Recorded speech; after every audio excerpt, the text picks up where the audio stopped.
Welcome to Robert Bellissimo at the Movies, where we explore all things cinema. I want to welcome back to the show writer and film critic Jonathan Rosenbaum. We're discussing his latest book today, Camera Movements That Confound Us. Jonathan, welcome back. Thanks for being here.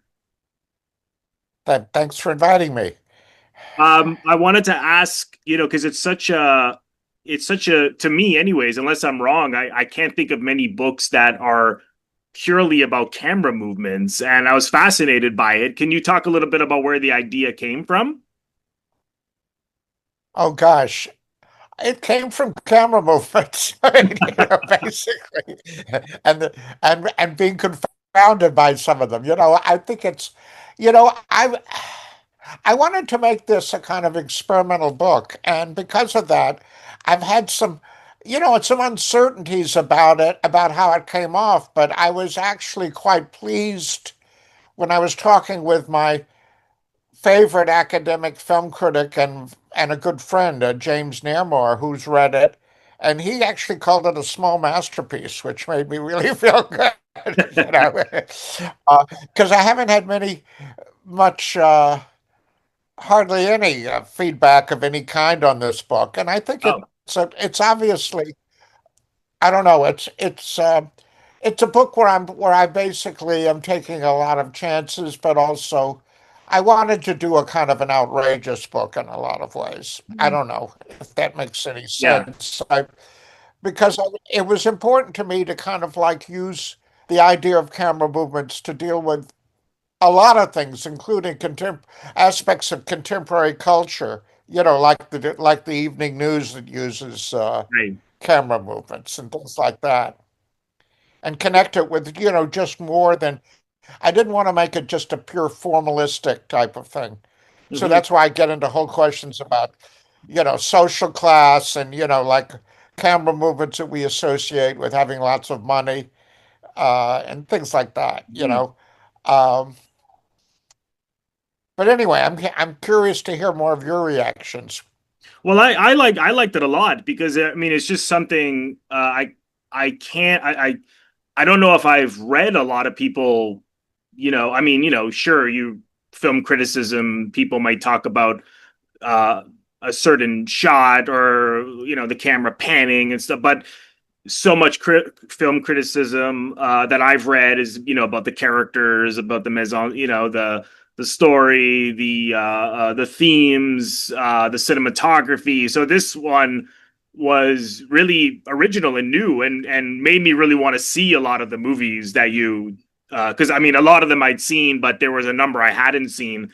And really made me Yeah. think about movies in a way I hadn't thought of. Like for example, when you talked about there's a lot about Dreyer's films, and so you talk about how in Yeah. the camera will be a tracking shot going one way, yet he's panning the camera in another, which I hadn't really noticed before or even thought of why he may be doing that. So it made me think about the reasons behind all these things. Yeah. So I I actually I owe that discovery, by the way, to David Bordwell, because in his book on Carl Dreyer, he talks about the camera, tracking in one direction and panning the other. And I'd never known, I wasn't aware of that until he pointed it out.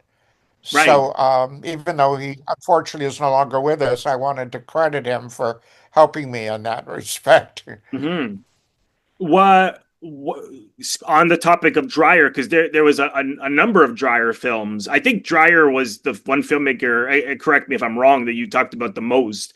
What why was he so someone you focused on quite a bit in the book? It's very interesting. His First of all, that his camera moments are the most confounding, and the reason why I think is because people think of him as a religious filmmaker, which, according to a friend of his who I once spoke with, he wasn't. He said he wasn't especially religious, but I think his films are about challenges to belief, and so it makes sense that the camera movements that would be important would be moving in opposite directions, literally, which is, illustrated on the cover of my book, sort Yeah, of like, the arrow. in other words. So that's a reason why he's very important, why I think he is very important, because he's really about, being conflicted and in a way of even which direction you're moving in. Mm. Yeah, his characters are I always think so that that's a conflicted. kind of, it's also something that is really unique to cinema. You can't really have a kind of, even though you have long sentences, which are in some ways like long takes, they're also different. And you can't have, you can't have a sentence moving in opposite directions, the way that you could have a camera moving it, or camera movements moving in opposite directions. So that's one of the things that also fascinates me, because I'm constantly thinking about, or often thinking about, the differences between writing and filming, and so on. So that's another issue, and another reason why, um, I think Dreyer does things that, whereas it seems to me a lot of camera movements are closer to what you can do in writing. Dreyer's are not. Also, the fact that he changes lighting in the middle of shots and stuff like that is Yeah. really fascinating to me too. Would you consider him someone who's changed cinema with some of these camera movements?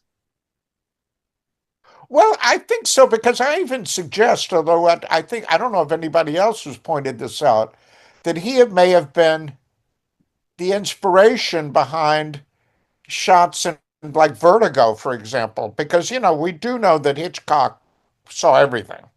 He was aware of everything and kept up with what was going on in cinema. So it seems to me that the kind of camera movements that you have in ORDET, particularly that long sequence when it's moving around the room, or seems to be moving around the room, that's it seems to me that that was very likely that the source of that, even though, of course, when it's imitated by endlessly by Brian De Palma and Paul Schrader, that Right. shot. They're not thinking of Dreyer, they're thinking of Hitchcock. But the point is, it seems to me that what's interesting about it is that the characters, like in Vertigo, are facing the camera all the way through. So it's a kind of impossible shot. Mm. And in other words, it involves trickery, because you can't obviously have the camera moving around a couple and have them facing the camera at the same At the time. same It's time, right? it's a certain kind of impossibility. Mm. So it's getting into a kind of a very weird kind of area, which is, I don't know if you want to call it supernatural or what, but it's certainly something that's strange. And you see, it seems to me that what's very basic about Dreyer's reason for using that camera movement in ORDET is he wanted the viewer to experience a miracle without realizing it, Yes. Yeah. to accept a miracle. Yeah. And then thinking, well, if you can accept this miracle, well, let's see if you can accept this one, Right. Right. which is Yeah. really quite interesting. Yeah. Yeah. No, I love the audacity of it. I mean, it's incredibly daring and emotional because I hadn't seen Ordet before, and I really Oh, this was the first time you saw it. yeah, it was my first viewing. ORDET may be the greatest fiction film ever I made, in loved my it. Yeah. opinion. It's my two favorites, of drama and fiction films are really, ORDET and Gertrude, his last two films. Yeah. That was another one I hadn't seen before. It was a first viewing. So Wow. also Because, really I mean, yeah, to me, those are like the pinnacles of cinema yeah. in a way. Yeah, I was also quite taken with Day of Wrath because I hadn't seen that either. I'd only seen a couple of his movies, and that Wow. So yeah, I've introduced you prior. to a real master. Yeah. Yeah, no, for sure. So I want to go through his entire filmography, but one thing you illustrated these camera movements and your perception of them And another, I mean, you talk about several, but just to give audiences an example of when you talked about Citizen Kane, I'll just read a little bit from here. You say in Orson Welles' Citizen Kane, shortly after the beginning of its flashback, 19 minutes into the film, the camera pulls back from a boy sledding down a hill in the snow, proceeding through an open window in a cottage where the boy's mother, played by Agnes Moorehead, standing next to his prospective guardian, is calling out to him. The camera continues to move backwards into the room, taking in the boy's father and a table where a legal document is about to be signed. Then you go on to say, unlike the quicker backward camera movement near the beginning of Mr. Arcadian, cited in the first chapter, which evokes a plunge into the past, this one implicitly comments on the boy's future by contradicting his apparent freedom and sealing his fate with his mother's signature. Paradoxically, the wider the visual field becomes, the narrower the prospects for the future. So the camera movement makes it seem preordained. So I was curious, because I really like what you said there, and how much of that is Yeah. your interpretation, and how much of that do you think is the intent from Wells and Toland, I guess, as well as a DP? Well, I don't think to me, the one thing in criticism that one of the things in criticism that's an absolute, to me,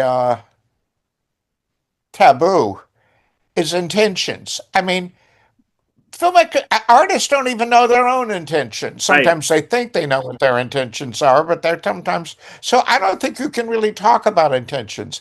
I mean, whatever Wells was thinking, what's important is what he did, not what he was thinking about it, Mm-hmm. because we all have the same results to share.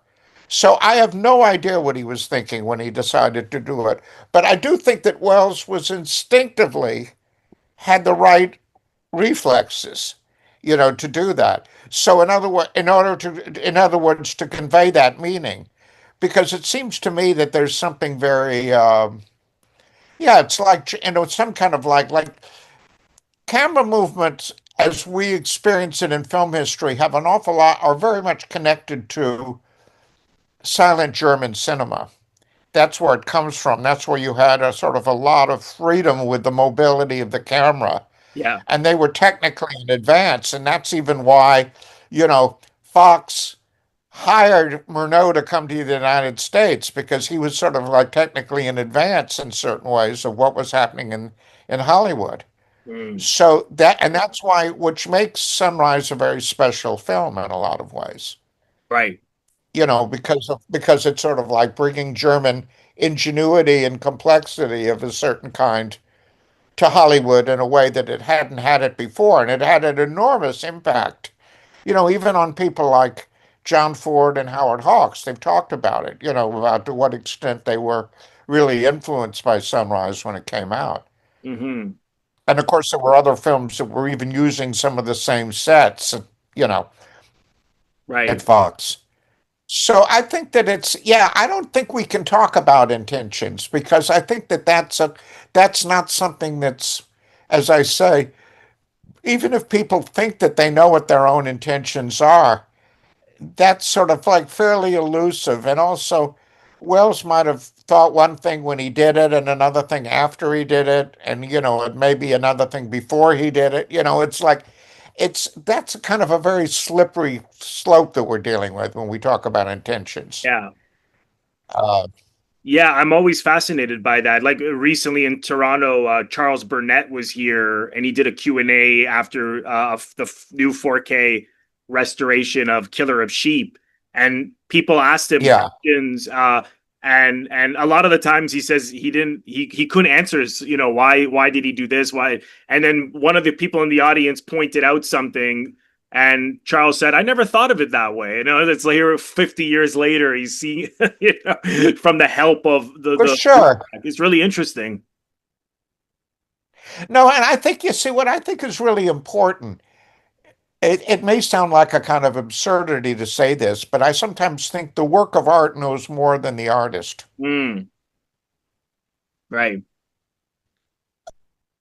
Yeah, I get. Because the artist has all these other things that kind of like block his or her view, whereas it seems to me the work has only its own operations to worry about. So it's like, insofar as, work can know anything. I mean, I'm basically saying what we can know of a work. Yeah. That's why, in a sense, if we go to an artist and say, "What was your intentions?" See, I had a big quarrel with Michel Simon, the editor of Positif, when he said that he makes a big, rule in saying the critic should never say that the intentions of the artist were, can never sort of like differ with the intentions of the artist, as if the intentions were knowable Right. and you could contradict them and argue against them. And I don't think you can know the intentions of any artist. Right. No. Yeah. Because you're not there on So I set. mean, that's my Yeah. modus operandi when it comes to that. Hmm. And this may be difficult to answer, but I'm always interested in a Yeah. film book like this, where you're talking about a lot of different films. Same with In Dreams Begin Responsibilities. You're talking about a lot of different filmmakers and film. Where where did the choices come from in terms of which films and filmmakers do you want to focus on, or is it like the camera movements that confounded you the most? I don't know if that's a Well, simple. yeah, it was really just following my reflexes and my memory and things of that kind. And after I did the book, I thought, "Oh my God, I should have done such and such, or I could have done such and such." Right, There's a whole sense of it being very arbitrary in a way. But on the other hand, um, I mean, to me, the kind of like starting point, which was almost like the starting point of my, let's say, developed cinephilia, was the camera movement in Sunrise when he's moving through the marshes. That's the most weirdest and mysterious of all camera movements. Like when it's following the hero and then it's go moving ahead of him and yeah, going by a different route. And you when you think, what does that mean? What does that do to you? It's very mysterious. And right. it's not like you're that I'm interested in solving the mystery. I'm interested in sort of almost like defining what the mystery is, Mm, but not in solving it, because it's like mysteries by definition are sometimes not ones we can solve necessarily. hmm. And at one point in your journey as a writer and critic, did camera movements start to did that you started to really notice them and focus on them? Because again, like I said, I would imagine we people often talk about this, like I said, the cinematography, the direction, the acting, the relationships. Was this later in your development, or is this something you've It saw? was gradual because, one of the key phrases in the French New Wave, which, most people attributed to Godard, but it was originally something that was started by Luc Mollet when he said, um, morality is a matter of tracking shots or something like that, or tracking shots are a matter of morality. It was turned around. I can't remember exactly how it went, but it was Godard did sort of basically reverse the statement, and everybody sort of accredited Godard for it. But the whole idea that there were sort of like moral consequences to a camera movement were very basic because, one of the most argued over reviews in Cahiers de Cinema was Jacques Rivette's review of this film by Portacovo. What's it called? The one about the set in a concentration camp. You know the one I mean? Oh, yes. Oh God, it's on the tip of I my can't. tongue. I can't remember why we can't think of it now. But in any case, that's a Oh, very Capo, important, and that's really Capo, what Capo. I think it's capo. That's right. Capo. Yeah. Yeah. So the whole idea of how a camera movement can be immoral, because Rivette said anybody who moved his camera movement in that way at that moment is deserving of the most profound contempt. And that can set off a lot of different trains of thought. That idea, and thinking about that, Mm. and thinking that there's that the issues involved are very important, but they involve not only moral issues but psychological questions and the kind of like it makes you know artistic moves morally important, and I think that's a major thing because like I unlike a lot of my colleagues, I mean, many of my colleagues think that the whole purpose of going to movies is escaping from your problems and Right. and all of that, whereas I see the art of film as a way to learn how to live, actually, if you really take it seriously. I agree. In the same way that you take other kinds of art seriously. It's Hmm. in music tells you how to feel about, I mean, in a way, how to live. I mean, all art involved that's representational in a way deals with that. I mean, in some way with that. Hmm. So I think that was so there was a whole kind of climate created by inquiries and statements like that. Right. And would you, a book like this, again, covering many films and filmmakers, would you suggest people first see the movies before reading the book, or do you think No, it doesn't matter? no, no. No, I think everybody has to find their own way. Sometimes you read something like that and like what happened to you was very interesting. I'm really glad that I got you to see Dreyer films for the first time. Right. No, but I'm not trying to say that I have a particular agenda that I'm trying to sort of put over on people. I think people find their own ways into Right. into something that you write, and I want them to have as much freedom as I have, I see. where they can skip this chapter, where they could, you know, basically say, I'll come back to this one, or there are all kinds of different ways you can deal with the text, and I don't want to I believe in the reader should have as much freedom as the writer, I see. in a certain way. I see. So and that's what, and I think that's because I believe in being read creatively, not dutifully, but Mhm. creatively. I see. I see. Take what you need, discard the rest. Right. Are are there other filmmakers in the book that you would consider kind of significantly change cinema as a result of their camera movements, like you feel with Dreyer? Well, I do think Antonioni would be one, and I try to deal with, even a negative way. And of course, wavelength is very, Yeah. very important, the zoom shot and wavelength, and other films that derive from that, because there are all kinds of ways in which, the way that Scorsese uses camera movements and, which is also informed in some ways by Michael Snow. I mean, there are a lot of different, I think in a way. And of course, Murnau, I thought and I'm dealing even with something, that he did well before Sunrise, Phantom, Yeah. 1920, and all the kinds of things he's doing there. So yeah, I think it's actually it's true. It's certainly true. I mean, the camera movements are really important with somebody like Bellatar, for example. Hmm. They're important for, you know, Kubrick and something like, even though that's not a film I'm that crazy about, The Shining. But I mean, Yeah. the camera movement. It's last year at Marienbad. I mean, Resnais is sort of like is a major. See, he's one of the major camera movement artists, I think. Right. Yeah. And in a way, if I had to name some, like somebody who was almost as important or secondarily important after Dreyer, I think I would cite Resnais because Hmm. and that's already there in the shorts. It's not, you don't even have to wait for the feature, but certainly the camera movements in Marienbad are very important. Yeah. And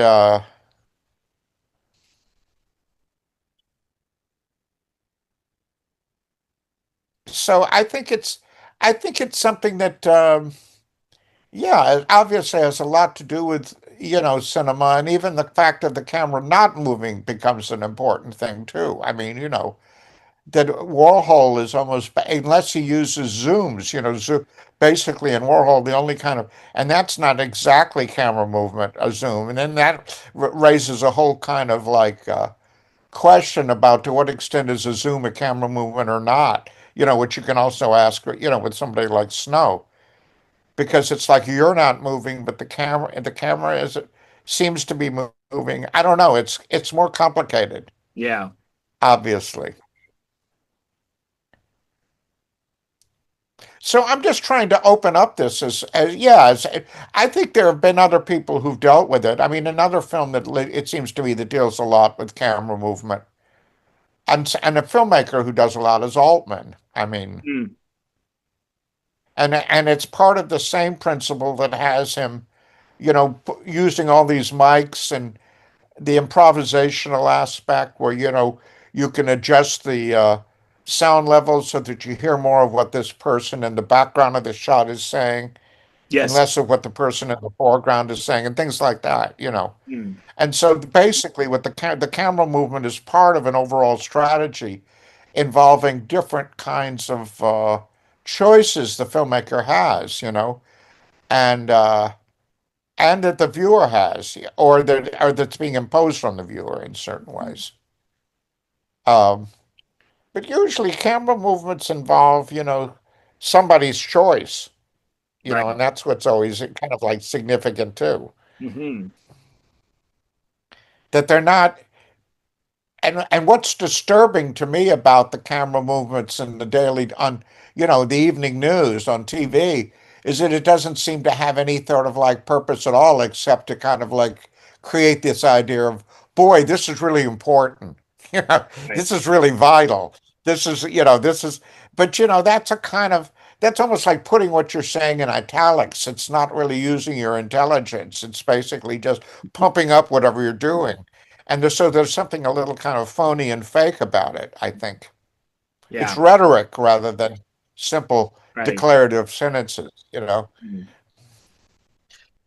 Well, again, the book is called Camera Movements That Confound Us. It's a Yeah. fascinating read for any film buffs out there. You'll certainly enjoy it, I'm sure, and it'll inspire you to explore a filmmaker you haven't explored before, like I did with Dreyer. And I got more to see. I mean, I've seen a number of these, but there's other films I haven't seen that you Had wrote you about. seen most people what the film that they've seen by Dreyer the most probably is Passion of Joan of Arc. Yeah, Had you yeah, seen that?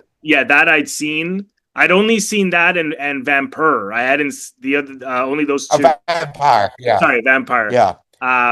So Yeah. I Well, have the I funny have thing is way Passion more to of go. Joan of Arc is I actually have more problems with than I have with the other films he made afterwards. Oh, Partly because there's a kind of a sadism and sort of like almost aesthetically relishing the suffering of Joan. It's sort of like, I don't know, there's something that kind of freaks me out about it. mm, That I'm not even sure what kind of attitude I have, but so I mean all of Dreyer's art is confrontational, but in what I'm being confronted with, I mean, and I've expressed that elsewhere in the book, I think, and in my writing, that there's a certain kind of issue involving sadomasochism. I talk about that with Fassbinder, yeah, yeah, for example. right. And that's what gives me problems with the Joan of Arc film. But it's a great film. It's just that it's one that I haven't been able to sort of like deal with it in what I feel is a kind of a way that I can feel good about entirely. Let me put Mhm. it that way. Is it too is it one too many? I mean, because in that one there's a lot of really intimate close-ups, much more than his other films. Does it have something to do with that, or No, I think it has. I don't know. It's just sort of like yeah, there's a certain kind of hard sell quality to the film, but at the same time, what it's doing with space is very radical because, in other words, the usual rules of editing that apply to most films and considered absolutely necessary to ground you in a given space in a film, Dreyer is not going by those rules. So he's forcing you to kind of like privilege the close-ups over how you interpret the space and how you sort of imagine the space. and that's you could say that that's a very interesting thing. I mean, there are films with Eisenstein that do that too. I mean, and it's sort of like then you kind of like so it becomes a complicated issue that I, Dreyer is not somebody who's following the usual rules that are considered necessary for a filmmaker. mm, And maybe that's one of the reasons why he was never made. Well, he was more commercially successful during the silent period, which is interesting because that's why he made films at a more regular pace because he could get funding more often. And then suddenly with you know, starting with Joan of Arc to the end of his career, he basically was never able to have a commercial success. mm, And that's why it would take him 10 years between films, because he couldn't raise the money because the previous films were all flops at the box office. And, of course, they're being seen a lot, much more today, but it takes years and years for yeah, people to it's taken people years and years to catch up with them. The same kind of problem that people have had with Wells often, that Wells does something that is considered impossible and not so good or whatever when the film comes out and then people realize it's a great film years later, but they yeah. don't realize it initially. Well, I wonder what changed with Dreyer that he was so popular in the silent era, but not were because I haven't seen his silent films other than Joan of Arc, but were they about really radically different things as opposed to his sound films? Yeah, the interesting thing is, although you could say that all of Dreyer's films are about intolerance on some level, Right. and it's very interesting. There's a wonderful best book that's been written about Dreyer. Unfortunately, exists only in French and Danish. It doesn't exist in English, but I've read it in French.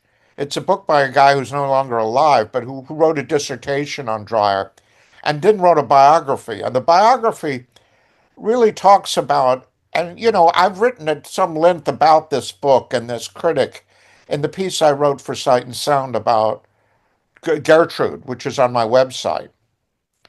When I see Gertrude as a non-narrative character surrounded by men who are narrative characters, and even that is already a kind of a weird thing, but it's like Dreyer was born illegitimately, and his mother, after she got him adopted, became pregnant with again and tried to abort her pregnancy by cutting off the ends of matches and swallowing them and had a very painful death from sulfur poisoning. God. And and Dreyer hated his adopted parents. Mm. So it was very basic to him that what his films are all about are good mothers and bad mothers Ah. or bad mothers.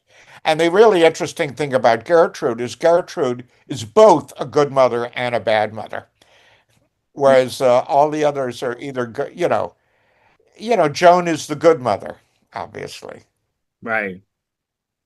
Hmm. and usually there are an awful lot of women who suffer in his films, and it relates back to his feelings about his mother and the suffering she went through, Ah, I see. and so it's a kind of so almost like Maurice Druzy, the guy who wrote this book, sees Dreyer as someone who basically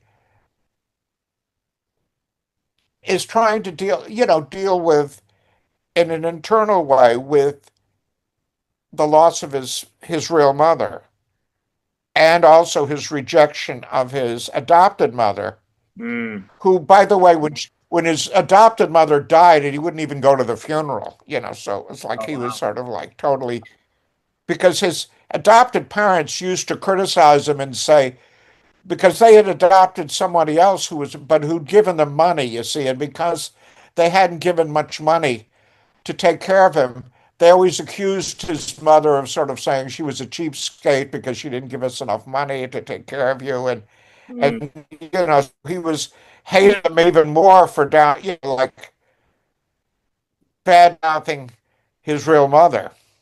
At least that's the way I understand the emotional dynamics. Hmm.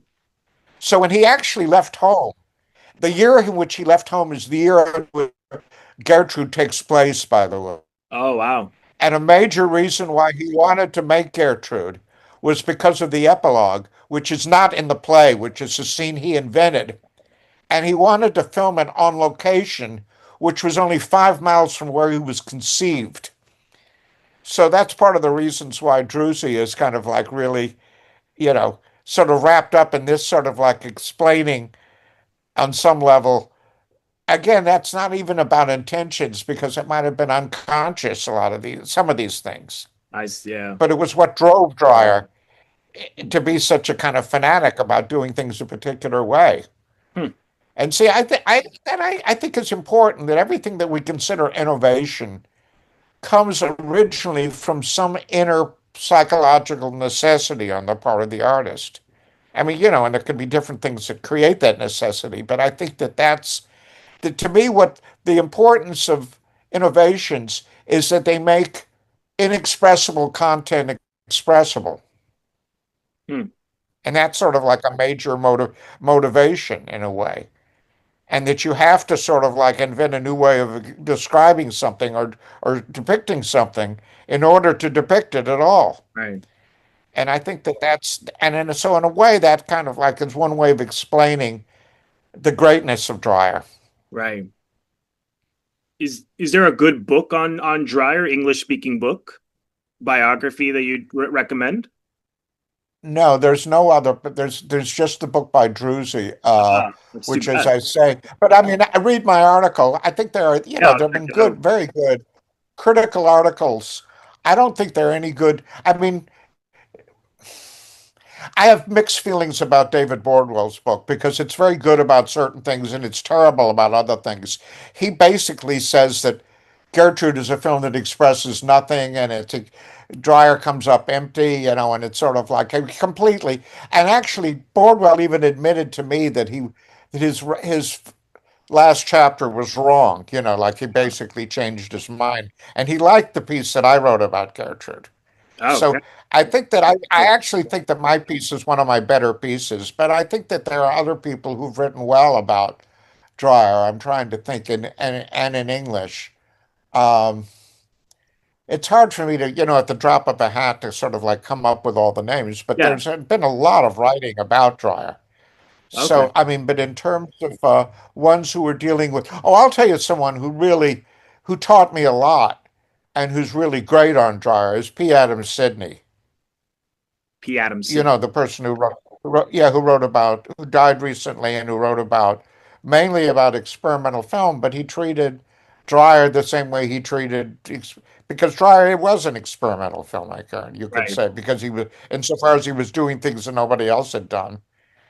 Um, so yeah, I would say whatever he's written, and there's not a lot, but he wrote a really wonderful essay about Ordet, for example, in one of his books.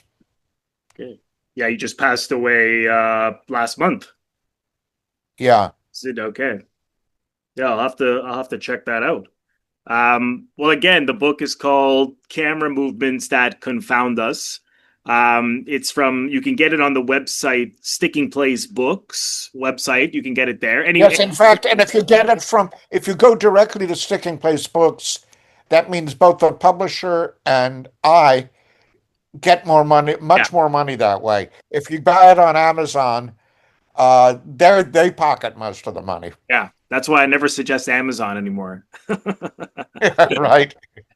Okay, So, but thanks for mentioning Sticking Place Books too, which is a great public. I mean, I yeah, must say they've been publishing a lot of interesting books. really. I Yeah. just read a book that's brand new by them, which is a memoir written by Tony Ray, the son of Nicholas Ray, Yes, I wanted to about read that.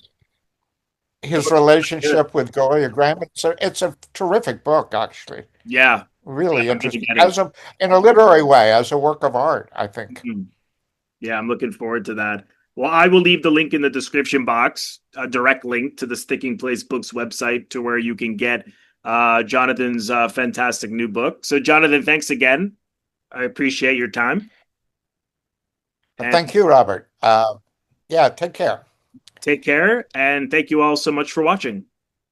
I want to thank all of my members on Patreon. If you're interested in becoming a member of my Patreon, head over to the link, patreon.com/RobertBellissimo at the movies for full details. You can also leave a donation, or what I call a tip, by clicking the thanks link, which you will find directly below the video frame. Just click on that and you can leave a donation if you choose to. Of course, I would greatly appreciate that.